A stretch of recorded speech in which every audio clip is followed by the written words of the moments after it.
Hi there everybody, it's UK independent Stampin' Up demonstrator Helzie here from slimandstylish.stampinup.net. This is my card for today. It's using the Silly Goose stamp set from Stampin' Up. Now personally this isn't a Helzie stamp set. I didn't fall in love with it when I first saw it and I wasn't quite sure what to do with it, but my mum ordered it and she loved it and she thought it was really fun. And she lent it to me and she says, go ahead, see what you can make with it. And actually it surprised me. This is the second card I've now made with it and I am enjoying it. So whereas it started off as something I wasn't particularly looking forward to playing with, I've thoroughly enjoyed it. I have used this little goose here that's in the right hand corner and I'm going to make him into a birthday card. And the sentiment says, a silly goose told me it was your birthday, which I just think is a really cute sentiment. And I'm going to be teaming this up with the Sale-a-Bration DSP.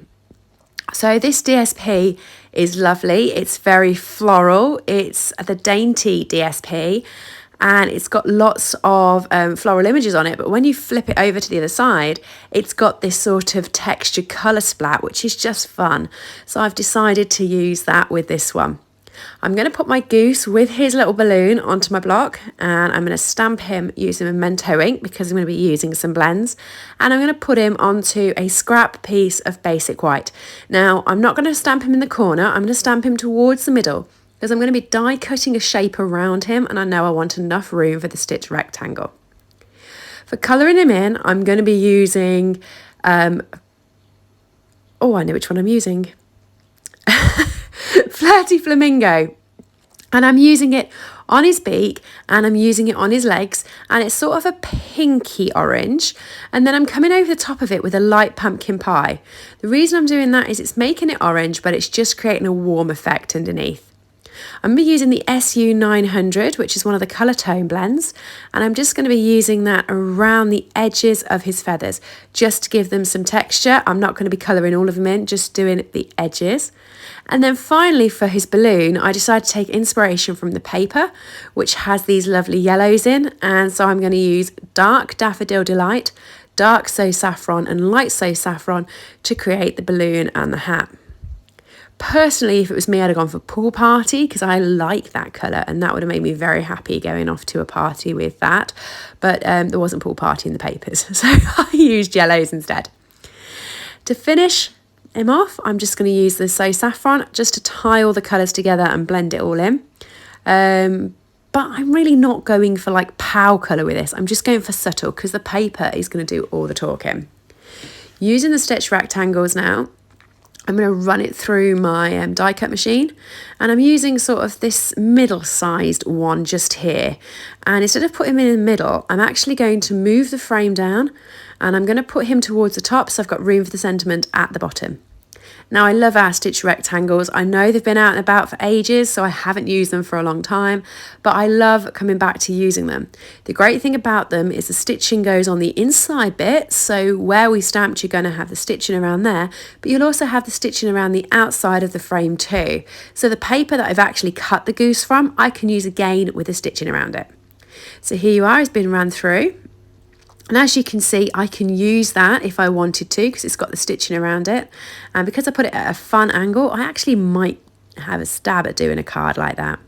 I'm using the Take a Pick tool. I found this is easier to get around the stitching area than just pulling because I don't want to rip my paper, and it does hold pretty tight. That stitching keeps that paper stuck in there. Okay, so there he is. I'm now going to cut my DSP, which is very painful for me. I hardly ever cut 12 by 12 DSP. I leave them in my stand and look at them and stroke them occasionally. I'm definitely not a love it, chop it person. It hurts to start cutting my DSP.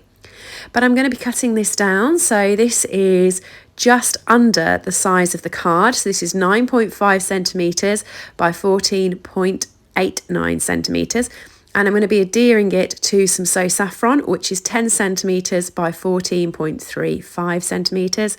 And so it's just going to create a cute little frame around it. Now I'm going to be doing the sentiment. So for the sentiment, I've already pointed out which one I'm going to be using. I'm going to put it on a block. I'm going to be using my Memento, ink it up, stamp it down. It doesn't matter that it's upside down for me at the moment. Oh, actually, it's not. I thought it was. My eyesight's really poor. But either way, I'm just going to chop it into a really slim rectangle box. And then I'm just going to angle the edges. So sometimes I think that the thin rectangle boxes can look a bit bland. So I like to just decorate them a little bit. So I'm just going to slope off the sides and then slope the other side to match.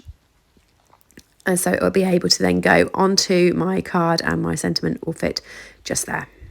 Okay, so I'm going to adhere my DSP down. I'm going to adhere that flat. Isn't it beautiful, this DSP? It's so pretty. I honestly think it's one of the prettiest DSPs we've got. I just can't believe it's free. If you spend £45 in my store, slimandstylish.stampinup.net, you can add this to your basket for free, but only up until the end of February, so don't miss out. It really is gorgeous. You get 12 sheets of 6 double-sided designs. So I've just stuck that down with dimensionals. I'm going to be using the mini dimensionals for the sentiment to pop that onto the card as well. And this was more luck than judgment that this actually fits from one side of the card to the other side of the card just above the stitching. Honestly, I'm telling you, that was very lucky by me. It wasn't really planned. And I've got my card base, which I'm just going to burnish. I already keep them cut and scored. And then I'm just going to adhere that onto there. And that is pretty much my card. I'm going to add some embellishments onto it. So I'm just going to pop on our rhinestones, and I'm just going to pop those just going out. And I'm doing this in size. So that's a medium one and that's a large one. And then at the top corner, I'm going to start with a medium and then go to a little one like that. And that's the end of the card. What do you all think? I think it's really cute. Let me know in the comments below if you love it, and I will see you all soon.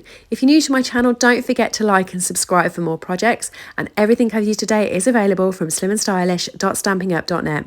See you all again soon. Bye.